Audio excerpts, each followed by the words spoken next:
दिशा रवि एक जो एक्टिविस्ट हैं, आप ही की उम्र की, पकड़ के जेल में डाल दिया है। टूल किट बनाई है, कह रहे हैं कि षड्यंत्र रचा है देश के खिलाफ।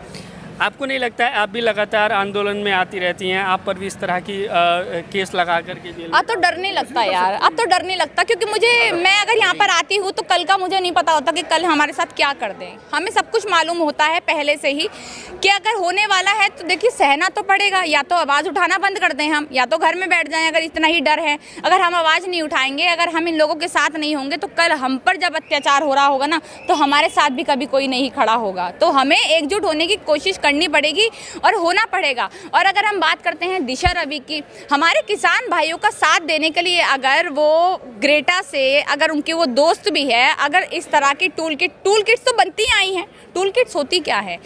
आधे से ज़्यादा बीजेपी के नेताओं को ये नहीं पता होगा कि टूल किट्स होती क्या है, टूल किट क्या है। आप मीडिया में लगातार चला रहे हैं, उसने टूल किट बनाई, उसने टूल किट बनाई। टूल किट ना हो गया भैया, बम का बारूद का गोला हो गया, जो वो मतलब हमारी संसद में जाकर फाड़ने वाली हो, और इसलिए उनको आपने जेल में डाल दिया। उसके अभी बहुत मतलब 25 दिन, पता नहीं कितनी दिन के उनको अंदर डाल दिया है, हाँ जेल में डाल दिया है।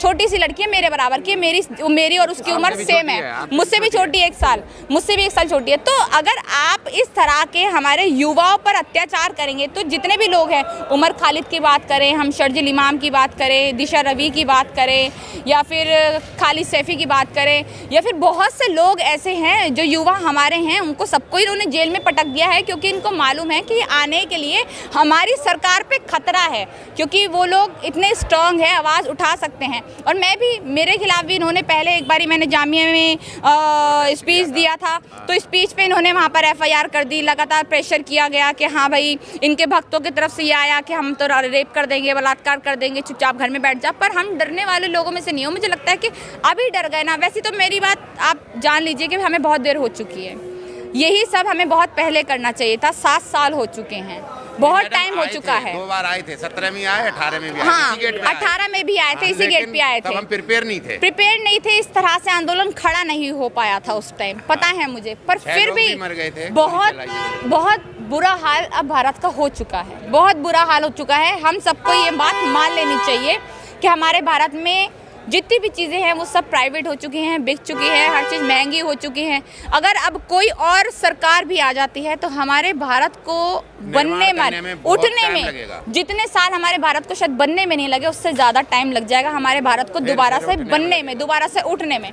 तो ये सब चीज़ें हमें देखनी पड़ेंगी और उसी तरह से आगे बढ़ना पड़ेगा। लगातार पेट्रोल डीजल के दाम भी बढ़ रहे हैं, उस पर क्या?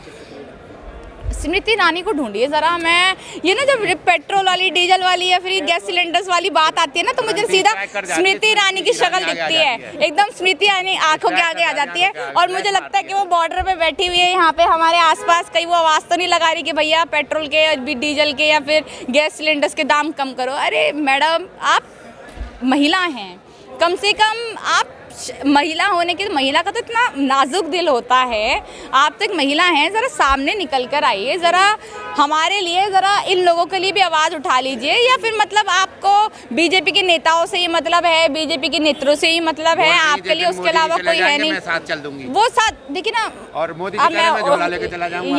ये मैं उनका, खैर मैं उनका पर्सनल कमेंट खैर नहीं करना चाहती हूँ उन पे। बीजेपी के प्रवक्ता टेलीविजन में बैठ के कह रहे हैं कि अगर टैक्स बढ़ाया जा रहा है तो पैसा कहीं और थोड़ी जा रहा है, देश के इंफ्रास्ट्रक्चर में, देश के विकास में ही लग रहा है वो। हाँ, देश का विकास हो रहा है। मैंने बताया ना, देश का विकास हो रहा है।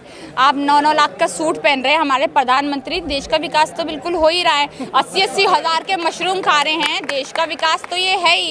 इससे ज़्यादा विकास क्या लेंगे आप? हवाई जहाज में लगातार घूम रहे हैं, देश का विकास हो रहा है।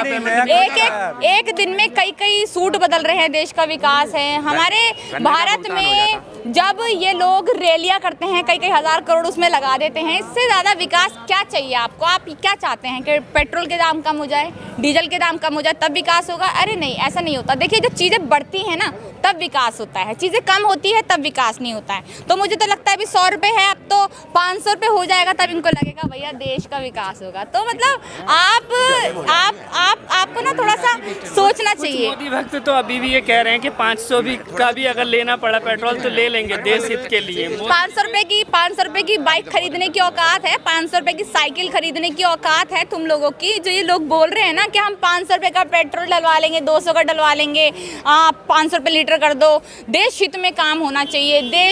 देश सबसे पहले है और देश ऊपर जा रहा है। मतलब पेट्रोल के दाम लगातार बढ़ रहे हैं, लोग लगातार मर रहे हैं। हमारे देखिए पेट्रोल डीजल को आ रही है कि नेपाल से लोग खरीद रहे हैं तेल। बॉर्डर वाले नेपाल से ले रहे हैं। अरे हम तो करीब के ही है नेपाल के। बिहार और नेपाल से ले रहे हैं, बॉर्डर के बिल्कुल। इलाके हैं। मैं मतलब ये मुझे ना इनकी अजीब सी बातें ना मुझे समझ आनी है बंद हो चुकी है। अब इनका ना जितना भी बोलते हैं ना, अब तो ये सही काम भी करेंगे तो ऐसा लगेगा कि जुमलेबाजी कर रहे हैं। किस तरफ जा रहा है तो देश किस तरफ जा रहा है? गड्ढे में जा नहीं रहा, जा चुका। हम गड्ढे में गिर चुके हैं, खत्म हो चुके हैं हम लोग। हमारे लिए अब उठना बहुत मुश्किल हो चुका है, बहुत ज़्यादा मुश्किल हो चुका है। अगर हम यहाँ पर आंदोलन कर रहे हैं ना, तो ये समझ लीजिए कि हम आंदोलन अपने देश को बचाने के लिए नहीं है, हम एक तरीके से जीने या मरने के लिए आंदोलन कर रहे हैं इस टाइम।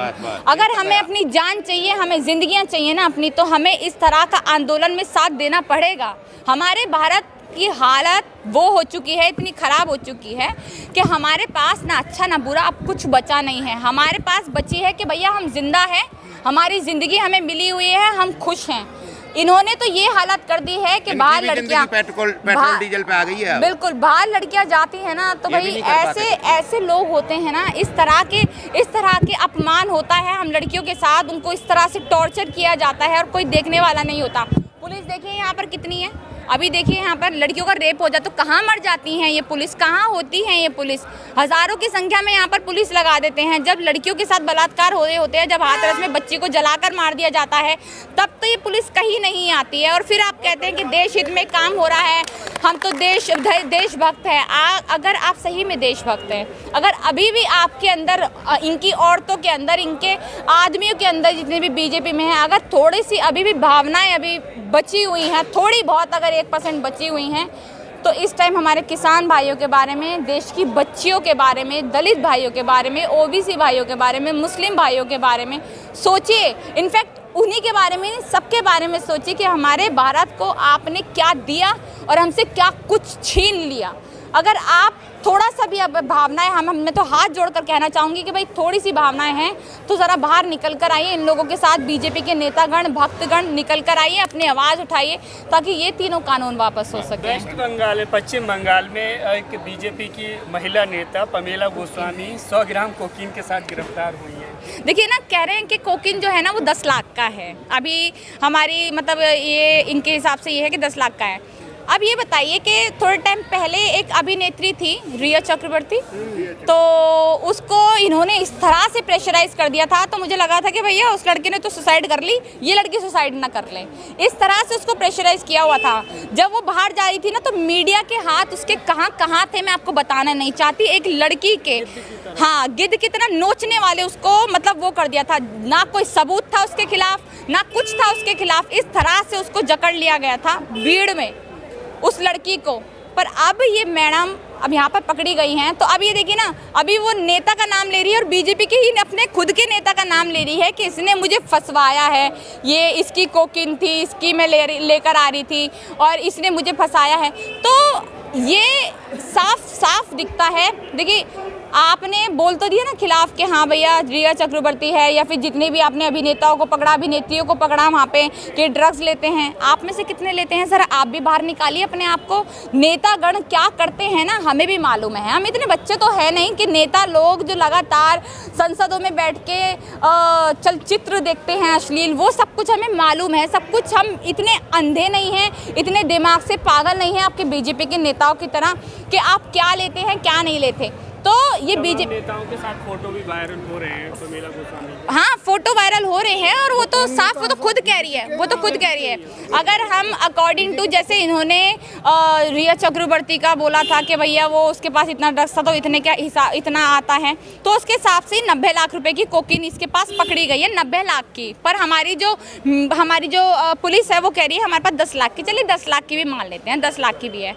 तो अगर आपने उस लड़की को पकड़ा है तो आप उसके साथ ये सब होने देंगे जो रिया चक्रवर्ती के साथ हुआ? जिस तरह से उसके साथ मीडिया ने किया, आपकी दलाल मीडिया ने, जिस तरह से अर्नब गोस्वामी ने उसके बाहर माइक लगा लगा के हरकतें करिए कि अरे जवाब दो रिया, जवाब दो रिया, जवाब दो। आप ऐसे करेंगे? नहीं करेंगे ना, क्योंकि वो तो आपकी अब तो बिल्कुल खामोश हैं, जो वो छुपा हुआ है, छुपा हुआ है, पूरा लीड कर रहे थे उस पूरे छुपा हुआ है वो इंसान ना। मैं बता रही हूँ कि मोदी से पैसे लेके खामोश है। हाँ, छुपा हुआ इंसान है। और ये तो देखिए अर्नब गोस्वामी को भी कह रहे हैं कि रिश्तेदार हो सकती है पमेला गोस्वामी और अर्नब गोस्वामी। हाँ, उसे तो सारी ड्रग्स के नाम भी मालूम है भैया। मैंने तो आज तक पता नहीं कौन कौन से नाम ले लिए थे, हमने तो आज तक वो नाम भी नहीं सुने। इनको तो सारी ड्रग्स के नाम भी मालूम है, पता नहीं क्या क्या बोल दिया इसने, मुझे ये दो, मुझे वो दो, मुझे ये दो, मुझे वो दो। इन्होंने भाई साहब ने ऐसा लग रहा था कि मतलब ड्रग्स का व्यापार सबसे बड़ा यही करते हैं कि इनको सारे ड्रग्स के व्यापारी यही है, इनको मालूम है कौन सा ड्रग्स कहाँ पर बेचना है, कौन सा बेचना है, कितना बेचना है। तो ये सब कुछ इनको ऐसा लगता था मालूम है। तो ये भी इन्हीं की बहनगण की उसमें मुझे लगती है। और उस लड़की को देखिए, उस लड़की का अगर बीजेपी के नेता हैं तो मुझे लगता है जिस तरह से हमारी, मैं एक लड़की हूँ तो उस लड़की के बारे में ये नहीं कहूँगी कभी कि हमारी मीडिया उसके साथ ये करे वो करे, पर हाँ जिस तरह अगर सज़ा बनती है, अगर निष्पक्ष सज़ा बनती है तो उस लड़की को वो होनी चाहिए। बिल्कुल, लड़की है, लड़का नहीं है। इस टाइम उसने जुर्म किया है तो उसकी सज़ा उसको मिलनी चाहिए, और ये नहीं देखते हुए मिलनी चाहिए क्योंकि बीजेपी की है इसलिए बच जाएगी, मुझे ये भी मालूम है, पर फिर भी उसको सज़ा होनी चाहिए। देखिए वो पेट्रोल डीजल के दाम जब बढ़े थे ना, तो हमारे जो ये अमिताभ बच्चन जी हैं ना, सबसे पहले इन्होंने कांग्रेस के खिलाफ बोला था, ये भी हमको मालूम होगा, सबसे पहले बोला था। और अब विदेशी ताकतें बोलने लग गई तो ये जनाब सचिन तेंदुलकर आ गए, फिर बहुत से अभिनेता जो थे वो आ गए बीच में कि भैया इनको तो मतलब इनके लिए तो ऐसे हो गया था ये सब के मतलब विदेशी लोगों ने बोल कैसे लिया, ये तो हमारा खुद का मामला है। आज तक अमिताभ बच्चन हो गए, सचिन तेंदुलकर हो गए, सनी देओल हो गए, या बड़े बड़े नेता जो भी हैं, जो भी बड़े बड़े नेता हैं, एक ट्वीट देखा है कि किसानों के लिए किया हो? किसानों के लिए कोई और ट्वीट कर देगा तो उनके खिलाफ खड़े हो जाएंगे कि उनको भैया इन्होंने ट्वीट किया कैसे, ये तो हमारे देश से नाइंसाफ़ी है। तो अगर आप देश देखिए, मुझे नहीं लगता कि अभिनेता की कोई जात होती है, कोई धर्म होता है, वो किसी पार्टी से आता है। हाँ, अगर सनी देओल जैसे लोग हो उनकी बात तो अलग है, पर हाँ अगर आप अमिताभ बच्चन हो गए, सचिन तेंदुलकर हो गए, आप अपने देश के लिए खेलते हैं, अपने देश की रोजी रोटी खाते हैं, सब कुछ उससे ही कमाते हैं, तो आपके देश के जो अन्नदाता हैं उनके बारे में भी जनाब कुछ सोचिए, देखिए क्या हो रहा है हमारे भारत में, क्या नहीं हो रहा। और इनके खिलाफ भी बोलिए ना, जब आपने रिया चक्रवर्ती के सब खिलाफ बोलने लग गए थे तो इनके खिलाफ भी जो ये अभिनेत्री पकड़ी गई है, कौन है, पामेला जो भी है, इसका नाम मुझे मालूम सही समय, गोस्वामी, इनके लिए भी ज़रा बाहर आइए, बोलिए इनके खिलाफ कि हाँ इस लड़की को पकड़ो, जेल में लेकर जाओ, इनके खिलाफ एक्शंस करो। पर नहीं, ये नहीं बोलेंगे क्योंकि ये तो अर्नब गोस्वामी जी की बहन है या नहीं है कुछ, या फिर क्या है ये मैं कुछ नहीं कह सकती, गोस्वामी क्या है क्या नहीं है, पर फिर भी उस लड़की को सज़ा होनी चाहिए, एक निष्पक्ष सज़ा जो होती है। अगर जो इसने कोकीन पकड़ी गई है उसके लिए तो इसको सज़ा होनी चाहिए।